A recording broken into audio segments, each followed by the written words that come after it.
Assalamualaikum warahmatullahi wabarakatuh. Alhamdulillah, segala puji milik Allah Subhanahu wa taala. Salawat dan salam semoga Allah curahkan kepada baginda Rasulullah sallallahu alaihi wasallam. Sahabat edukasi yang dimuliakan Allah Subhanahu wa taala, berjumpa kembali bersama saya Arifuddin dalam program Tanya Ustadz. Alhamdulillah pada kesempatan kali ini kita telah kedatangan narasumber kita yang sangat luar biasa, Masya Allah.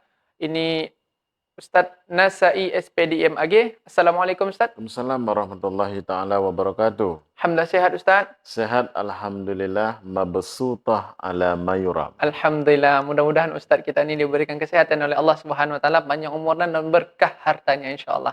Baik, sahabat yang dimuliakan Allah Subhanahu wa taala, pada kesempatan kali ini kita sedikit berbincang-bincang mengenai tata cara salat bagi orang sakit yang menggunakan kateter.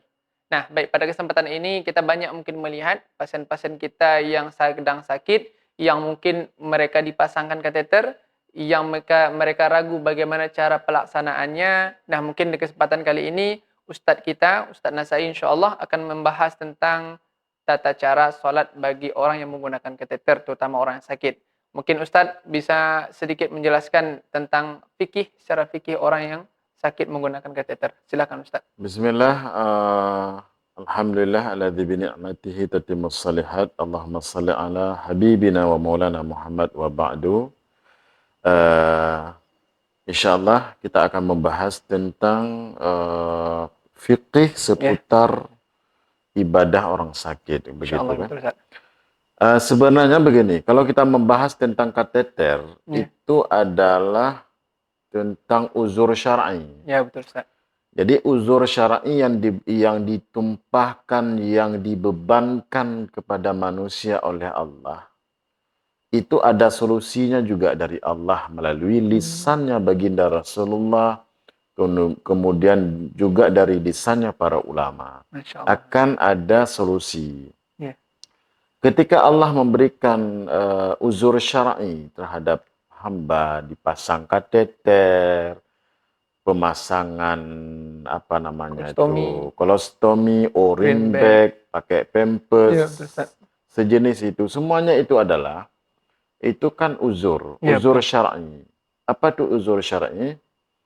Kalau uzur syar'i itu ad-daruratu tabihul al-mahdurat kalau dalam usul fiqh. Jadi ada kemuzaratan. Kemuzaratan itu memang akan diberikan ruksah oleh Allah. Ada ruksah dalam keluar begitu ya. Sebagaimana hadis Rasulullah yang disampaikan yang direwayatkan oleh Imam Bukhari. Salli qa'iman fa illam tastati fa qa'ida fa illam tastati fa ala jambi. Salatlah kamu sambil berdiri, tak mampu berdiri maka sambil duduk. Fa illam tastati fa ala jambi, enggak mampu duduk maka sambil berbaring, sambil tertidur begitu ya. Maka ketika seseorang, kalau kita memahami hadis Imam Bukhari ini kalau kita dalam bingkai ruksah tadi, dalam bingkai kita bicara dalam bingkai mubarak, ini akan terjawab semuanya dari hadis itu. Salat saja, ketika salat orang tidak mampu salat sambil berdiri maka duduk, tidak mampu duduk sambil berbaring. Ketika seseorang salat sambil berbaring, berapa rukun? Ini rukun. Rukun itu penting nggak? Penting. Sah nggak seseorang itu kalau tinggal rukun satu rukun? Sah nggak salat? Tidak. Tetapi ketika ada orang sakit, ada udzur, maka disitulah ada ruksa. Ketika seseorang salat sambil tertidur, berapa rukun salat yang hilang? Berdiri, kemudian bokok, i'tidal, sujud, duduk antara dua sujud, duduk tahiyat akhir. Itu rukun salat.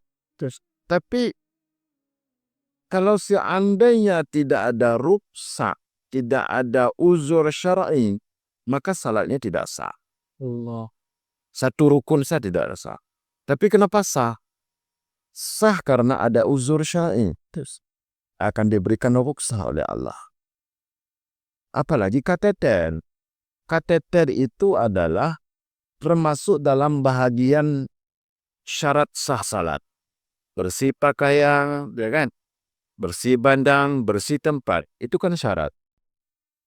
Rukun saja. Mana kuat rukun dengan syarat? Kuat rukun. Rukun 6 rukun salat gak ada. Tetapi diperintahkan, siapa yang perintah?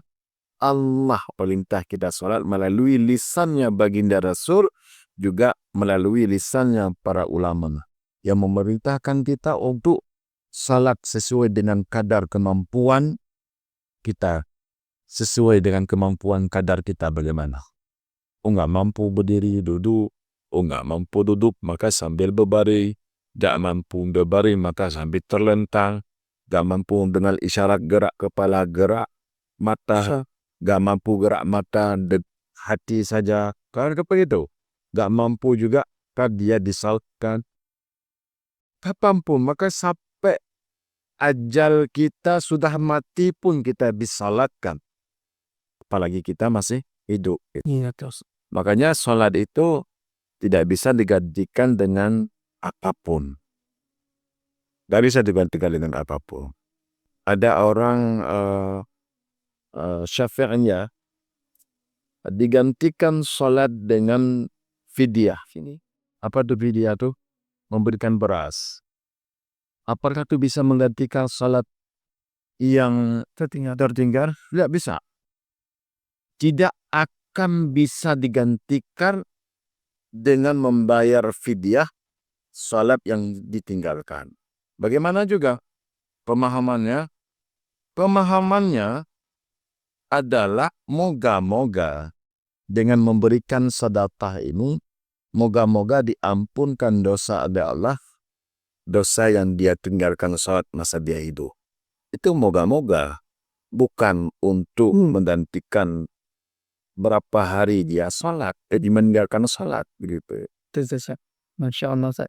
Dia berkaitan juga dengan kateterisasi mungkin, Ustaz, kan untuk kateter untuk pasien yang sedang sakit, sedang dirawat kan. Mungkin ada juga yang bertanya sebagian seperti ini. Kalau seandainya orang sakit itu pasang kateter, sudah pasang kateter, Ustaz, tapi ada bocor, habis itu meragu-ragukan. Ini bagaimana istilah untuk dalam fikihnya, Ustaz? Ketika ada bocor, mesti dihapus dulu baru salat. Itu bagaimana, Ustaz? Enggak, keluarga harus memastikan dulu ketika sebelum salat pasien atau dirinya sendiri memastikan dulu sebelum dia salat.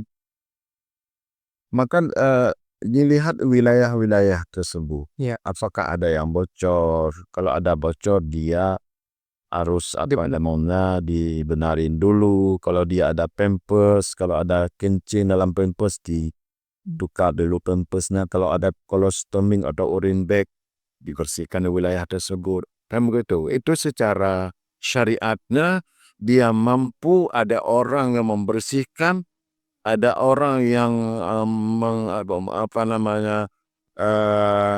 memperbaiki, maka wajib keluarganya wajib memperbaiki, wajib melayani dia. Tapi kalau nggak ada bagaimana?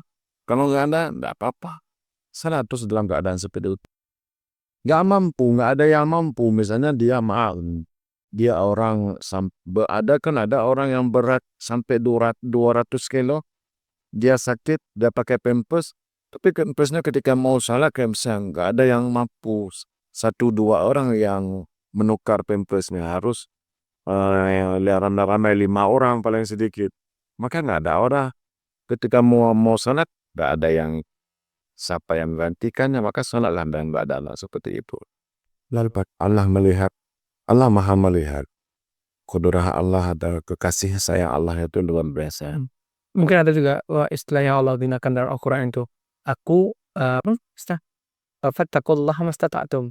Kalian mau ibadah sesuai dengan kemampuan kalian untuk sepon kalian. Jadi mastata'tum sesuai dengan kemampuan kita. Kalau dalam ibadah, perintah Allah dalam ibadah itu sesuai dengan kemampuan kita. Tapi perintah Allah meninggalkan maksiat nggak boleh ya. Nggak boleh sesuai dengan kemampuan saya. Kayak begitu ya. Oh my God, saya sesuai dengan kemampuan saya tinggalkan ini. Ya ini nggak bisa ditinggalkan. Ya, ini nggak boleh.